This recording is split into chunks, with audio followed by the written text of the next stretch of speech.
Hello friends, good evening.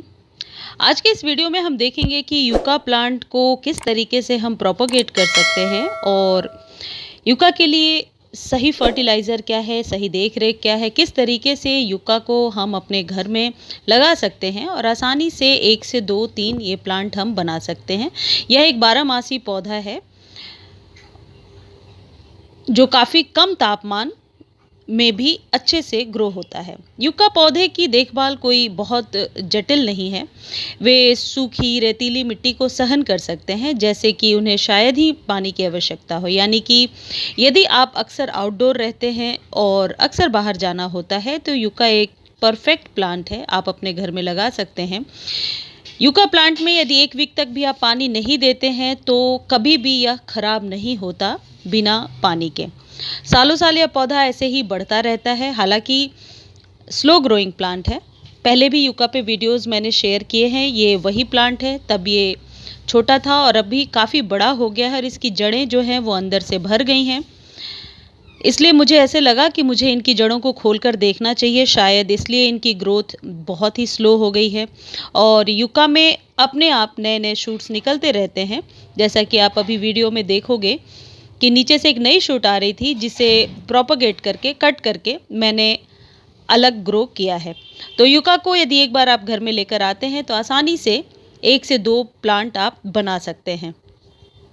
वैसे yucca को तभी प्रोपोगेट करना चाहिए जब वसंत हो, यानी फ़ैब हो, जनवरी फरवरी मार्च तक में, या फिर गर्मियों में तापमान गर्म हो जाता है तब। फ्रॉस्ट या फ्रीज यूका हाउस प्लांट को नुकसान पहुंचा सकते हैं, यानी कि सर्दियों में आप कोशिश करें कि कभी भी यूका को प्रोपोगेट नहीं करना पड़े, रीपॉट नहीं करना पड़े। यानी कि जो ये अभी जो मौसम है अप्रैल और फ़ैब से लेकर मई जून तक, ये यूका के लिए बहुत ही सही है। बढ़ते हुए यूका को बाहर ले जाते समय आप इस बात का ध्यान रखें कि दोपहर की धूप इसे ना मिले। वैसे मैंने इस पौधे को ऐसी जगह रखा है जहां 2 3 4 बजे वाली धूप इसे नहीं मिलती है, लेकिन सुबह की धूप मिलती है और पौधा अभी काफ़ी हरा भरा है, जबकि दिल्ली में बहुत ज़्यादा टेम्परेचर 40 अबव है।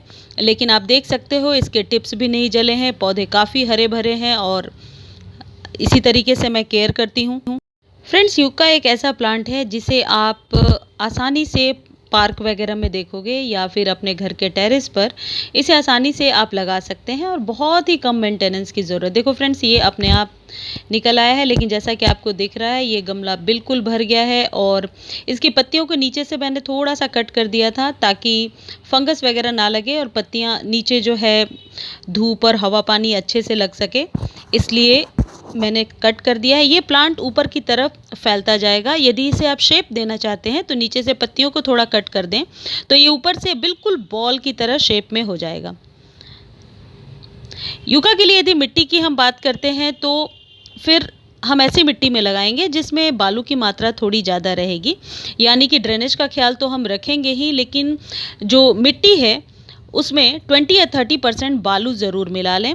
बालू मिलाने से फ्रेंड्स क्या होता है, रेत जिसे हम कहते हैं, मिलाने से मिट्टी में एरिएशन बहुत अच्छी हो पाती है। यानी कि जब हम पानी डालते हैं तो कीचड़ से मिट्टी नहीं बनती है और मिट्टी में जो है पानी ठहरता भी नहीं है, बहुत ही आसानी से निकल जाता है। इसलिए हम सभी पौधों में जिन्हें एरिएशन ज़्यादा चाहिए उनमें बालू की मात्रा 20 to 30% मिलाने के लिए कहते हैं। यदि यूका पे लगने वाले फंगस या कीट पतंगों की बात करी जाए तो अभी तक फ्रेंड्स मैंने देखा नहीं कि यूका में किसी भी प्रकार के कीटों का कोई अटैक हुआ है या मेलीबग्स वगैरह का अटैक हुआ है, लेकिन फिर भी प्रिकॉशनरी तौर पे जब मैं सभी प्लांट्स पर छिड़काव करती हूँ नीम ऑयल वगैरह का या नीम की पत्तियों से जो घर में हम पेस्टिसाइड बनाते हैं उन सब का छिड़काव मैं अपने सभी प्लांट्स पर करती हूँ और यूका पे भी कर देती हूँ, ताकि यदि कुछ ऐसा मिलीबग्स वगैरह का थोड़ा बहुत अटैक हो भी जाए तो उससे हमारा प्लांट जो है सुरक्षित रहे। वैसे यूका पर कीट पतंगों का ज़्यादातर नहीं होता है संक्रमण। Friends, yucca slow growing plant है और इसे फर्टिलाइज भी बार बार करने की ज़रूरत नहीं है। यदि साल में 2 बार आप अच्छे से फर्टिलाइज़र दे देते हैं तो यह बहुत ही आसानी से बढ़ता जाता है। और जहाँ तक फर्टिलाइज़र की बात है, आप कोई भी नाइट्रोजन युक्त खाद इसे दे सकते हैं। घर के बने हुए खाद भी दिए जा सकते हैं, जैसे चाय पत्ती वगैरह को जो यूज्ड टी लीफ होता है उसे अच्छे से वॉश करके आप इसमें दे सकते हैं। लेकिन यदि केमिकल फर्टिलाइज़र की बात करें तो साल में 2 बार आप इसमें डीएपी ज़रूर दे दिया करें। इससे इसकी जड़ें जो है और ज़्यादा मजबूत होंगी, जड़ों को फैलने में आसानी होगी। आगे मैं आपको वीडियो में दिखाऊंगी कि किस तरीके से इसकी जड़ें नीचे से फैल गई हैं। हालांकि साल में 1 बार ही इसे रिपोर्ट करना पड़ता है, बार बार रिपोर्ट की ज़रूरत नहीं पड़ती। डीएपी के कुछ दाने आप इसमें साल में 2 बार दे सकते हैं। वैसे तो यूका प्लांट की देखभाल काफ़ी सरल है, लेकिन कुछ ज़रूरी पहलुओं पर ध्यान रखना ज़रूरी है। जैसे जब भी इसकी जड़ें भर जाती हैं आप इसे रीपॉट ज़रूर कर दें। ओवर वाटरिंग कभी भी ना करें। वैसे तो ओवर वाटरिंग से बहुत सारे प्लांट्स ख़राब हो जाते हैं, लेकिन यूका में ओवर वाटरिंग करने से इसकी पत्तियाँ झुकी झुकी सी हो जाती हैं और फिर टिप के पास आपको जली हुई नज़र आएंगी।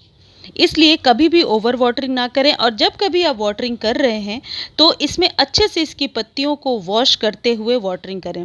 फ्रेंड्स, आप देख पा रहे हो ये गमला बिल्कुल भी भर चुका है, जबकि अभी 8 से 10 महीने हुए होंगे इस गमले में जब मैंने रीपॉट किया था।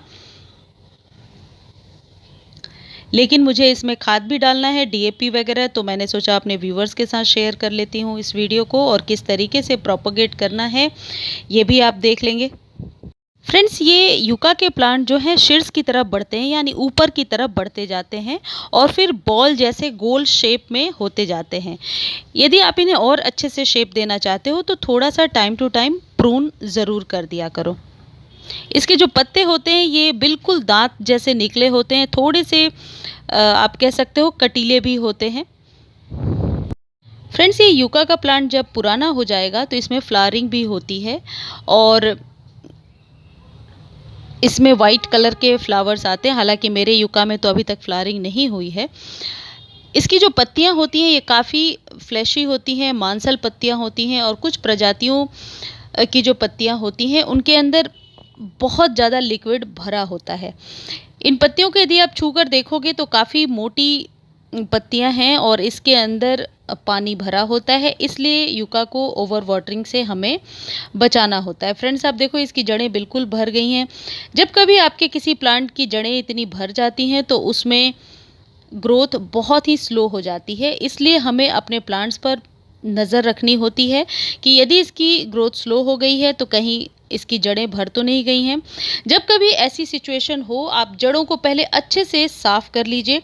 साफ़ करने के बाद नीचे से जड़ों को थोड़ा कट कर दीजिए। इसके रूट बॉल को डिस्टर्ब नहीं करना चाहिए, किसी भी प्लांट के रूट बॉल को डिस्टर्ब नहीं करना चाहिए। फ्रेंड्स, आप देख रहे हो कितनी मोटी सी इसकी जड़ है और यहाँ से नई प्रोपोगेशन भी हम कर सकते हैं कट करके। इसे आप बहुत ही आसानी से तोड़ भी सकते हो, कैंची से काटना तो ये मुश्किल है थोड़ा। ये देखो, अब यहाँ से नई जड़ें डेवलप हो जाएंगी। मैं आगे के वीडियोस में आपको ज़रूर एक बार दिखाऊंगी कि जिस प्लांट को अभी हम ग्रो कर रहे हैं वो कितनी जल्दी उसकी जड़ें बनती हैं। इस तरीके से जो पुरानी मिट्टी है उसे आप हटा लें और नई मिट्टी में यूका को ग्रो कर दें। फ्रेंड्स, ये इसमें मैरीगोल्ड के प्लांट मैंने लगा रखे थे, तो मिट्टी इसकी काफ़ी अच्छी है, वेल ड्रेन मिट्टी है। इसी में मैं छोटे वाले यूका को अभी लगा देती हूँ।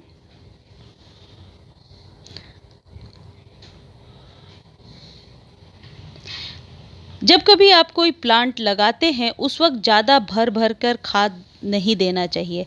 ऐसे में प्लांट के लिए एक तो वो प्लेस नहीं होती है, ऐसे में प्लांट के सूखने के चांसेस भी बहुत ज़्यादा होते हैं। हम सबसे बड़ी गलती ये करते हैं कि जब कोई प्लांट हम लगा रहे हैं उसी वक्त हम बहुत सारे फर्टिलाइज़र्स को डाल देते हैं। गुलाब और गुड़हल में तो यदि हम फर्टिलाइज़र डालते हैं लगाने के समय, जब हम प्लांट को रीपॉट कर रहे हैं या उसे प्लांट कर रहे हैं उस समय यदि हम डालते हैं तो हमारा रोज़ प्लांट या गुड़हल सरवाइव कर लेता है। लेकिन और सारे प्लांट्स में हमें कोशिश करनी चाहिए कि एक बार जड़ें थोड़ी सी उस मिट्टी में सेटल हो जाएं, उसके बाद हम लिक्विड खाद उस प्लांट को प्रोवाइड करें, तो वो ज़्यादा अच्छा है। अभी इसे बिना खाद के मैं नॉर्मल मिट्टी में लगा रही हूँ। इस मिट्टी में बालू मिलाकर मैं एक जगह रख देती हूँ और अपने करीब करीब सभी प्लांट्स पर मैं यही यूज़ करती हूँ। फ्रेंड्स, यहाँ तक की जानकारी अच्छी लगती है तो चैनल को लाइक, शेयर और सब्सक्राइब करना ना भूलें। Thank you friends.